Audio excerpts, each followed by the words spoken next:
দিল্লিতে যে দামে পেট্রোল পাওয়া যাবে বহরমপুরেও সেই দামে নাকি পেট্রোল পাওয়া যাবে, কলকাতাতেও নাকি সেই দামে পেট্রোল পাওয়া যাবে। আপনি প্রশ্ন করবেন না? হতে পারে আপনি বিজেপিকে ভোট দিয়েছেন, আপনার ভালো লেগেছে, দিয়েছেন, তাতে কোনো অপরাধ নেই।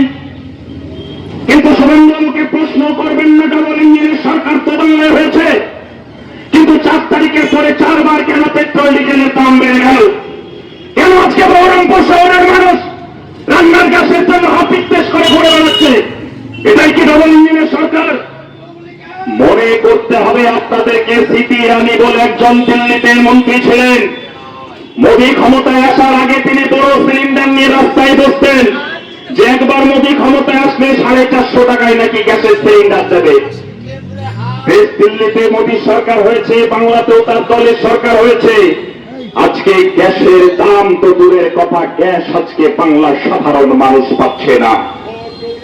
আপনার মোটরসাইকেল না থাকতে পারে, বাড়িতে রান্না করবার জন্য গ্যাস নাও থাকতে পারে, কিন্তু যদি পেট্রোল ডিজেল রান্নার গ্যাসের দাম বাড়ে, আপনার প্রত্যেকটা জিনিসের দাম বাড়বে। হোটেল